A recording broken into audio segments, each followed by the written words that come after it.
और आइए अब रुक करेंगे अगली खबर का। मध्य प्रदेश के 27 अवैध मदरसों में 556 हिंदू बच्चों को बिना मंजूरी के कुरान हदीस पढ़ाने और धर्मांतरण की साजिश रचने के आरोपों ने राजनीतिक तूल पकड़ लिया है। राष्ट्रीय मानवाधिकार आयोग ने शिकायत पर संज्ञान लेते हुए शिक्षा विभाग के प्रमुख सचिव से 15 दिनों में जवाब मांगा है। इस बीच बीजेपी विधायक रामेश्वर शर्मा ने कठोर कार्रवाई की मांग करते हुए कहा कि जबकि कांग्रेस नेता पीसी शर्मा ने सरकार पर निशाना साधते हुए शिक्षा विभाग की नाकामी उजागर की। दरअसल शिकायतकर्ता का कहना है कि एक संगठित धर्मांतरण रैकेट है जिसमें बच्चों को बिना अनुमति मदरसों में भेजा जा रहा है। इनमें मुरैना के इस्लामपुरा, जौरा, पोरसा, अम्बाहा, केलारस, सबलगढ़ और अन्य जगहों के मदरसे शामिल बताए जा रहे हैं। बीजेपी विधायक रामेश्वर शर्मा ने इस मामले पर कड़ी प्रतिक्रिया दी और कहा किसी भी बच्चे को जबरन धार्मिक शिक्षा देना स्वीकार्य नहीं है। सरकार और शिक्षा विभाग कठोर कार्रवाई करेंगे। जिन्होंने जिला शिक्षा अधिकारी और कलेक्टर को जांच के निर्देश भी दिए हैं। वहीं कांग्रेस के पीसी शर्मा ने सरकार और शिक्षा विभाग की भूमिका पर सवाल उठाए। उन्होंने कहा मदरसों में हिंदू बच्चे पढ़ रहे हैं, फिर डीओ और शिक्षा अधिकारी क्या कर रहे हैं। आयोग के पास जो शिकायत आई है, मैं समझता हूं मानव अधिकार आयोग उस पर कठोर कार्रवाई करेगा, लेकिन मध्य प्रदेश सरकार और शिक्षा विभाग भी कठोर कार्रवाई करेगा। किसी को भी जबरन दूसरे धर्म के ज्ञान देना और उनके मदरसों में बुलाकर उनको पढ़ाना, ये न्याय उचित नहीं है। और इसलिए वहां हम कोशिश करेंगे कि जिला शिक्षा अधिकारी और कलेक्टर को मध्य प्रदेश सरकार निर्देश देगी कि वहां की क्या परिस्थिति है और कितने बच्चे जा रहे हैं, कौन मुल्ला मौलवी इनको डराकर शिक्षा दे रहा है या कोई प्रलोभन देकर शिक्षा दे रहा है, और ऐसे जो भी मदरसे कर रहे हैं उनमें ताले लगा दिए जाएंगे। डीओ क्या कर रहे हैं?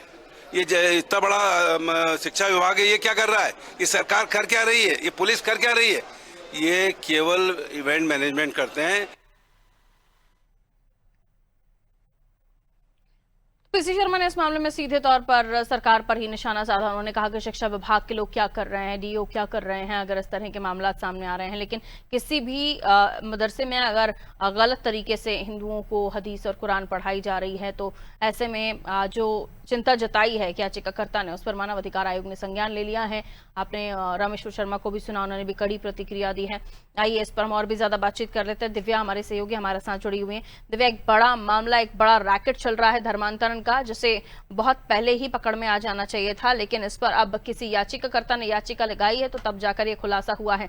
ऐसे में एक प्रक्रिया जरूर होनी चाहिए कि कौन बच्चा कहाँ पढ़ रहा है और किस धर्म से ताल्लुक रखता है, ताकि इन तमाम चीजों को होने से पहले ही रोका जाए। लेकिन इस पर हो रही अब राजनीति और सियासत अलग ही रंग ले रही है।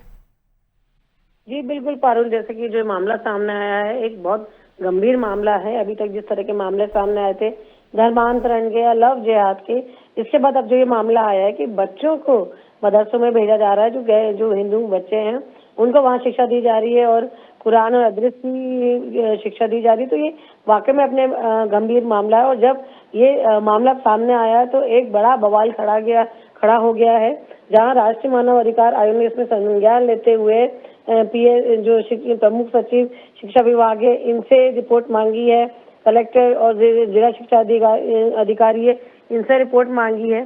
तो वहीं राजनीति भी इस पे अब शुरू हो गई है। जैसा कि बीजेपी ने कहा है कि अगर कोई भी ऐसा मदरसा या ऐसा कोई भी जहाँ ऐसा कहीं पे काम होता है, धर्मांतरण किया जाता है, तो उस पर ताले लगा दिए जाएंगे, उस पर वो नहीं चलेगा और उसके खिलाफ सख्त कार्रवाई की जाएगी। और वहीं अगर कांग्रेस की बात करें तो कांग्रेस का भी आपने बयान सुना। कांग्रेस ने सरकार पर निशाना साधा है कि तरह तरह के कानून बने हैं, धर्मांतरण को लेकर कानून बने हैं, लव जिहाद को लेकर कानून बने हैं, शिक्षा को लेकर कानून बने हैं, लगातार कई सारे कानून बने हैं। लेकिन इसके बाद अगर इतना बड़ा एक मामला सामने आ रहा है कि 556 बच्चे कुछ मदरसों में जा रहे हैं, उन्हें क्या कहते हैं कुरान की शिक्षा दीक्षा दिलाई जा रही है, और ये धर्मांतरण का जो अभी संदिग्ध एक रैकेट समझ में आ रहा है जिसकी फिलहाल जांच हो रही है, तो ये अपने में एक बहुत बड़ा गंभीर मसला हो जाता है। तो ऐसे में सरकार क्या कर रही है? उन्होंने सवाल पूछा है कि अभी तक जब तक ये मामला सामने नहीं आया था, जब तक याचिकाकर्ता ने याचिका नहीं लगाई थी और जब तक ये मामला नहीं आया था, तब तक जिला शिक्षा अधिकारी क्या कर रहे थे, पूरा प्रशासन क्या कर रहा था, कलेक्टर क्या कर रहा था। तो ये आपने वाकई में एक जांच का विषय है। और ये जांच केवल इतनी ही नहीं होनी चाहिए कि मदरसों को बंद किया जाए, बल्कि जांच ये होनी चाहिए कि एक ऐसा कोई सिस्टम क्यों नहीं बनाया गया कि इन मदरसों में जो जिस तरह की गतिविधियां चल रही हैं उन पे कोई मॉनिटरिंग की जाए, उन पे कोई नजर रखी जाए और किस तरह की गतिविधियां चल रही है। क्योंकि पारुल, जैसा कि आप देख सकते हो कि जो ये मदरसे करीब बताया जा रहा है कि 27 मदरसे हैं और 556 बच्चे अगर इसे पढ़ रहे हैं तो ना ये छोटा मोटा आंकड़ा नहीं है, ये बहुत बड़ा आंकड़ा है। और कितने सारे बच्चे आप सोचिए कि जिनका ब्रेन वॉश हो सकता है, किस तरह की शिक्षा दी जा रही है। तो ये एक वाकई में बहुत बड़ा जांच का विषय है और इसके जो जिम्मेदार लोग हैं इनके भी खिलाफ कहीं ना कहीं कार्रवाई अब होनी चाहिए।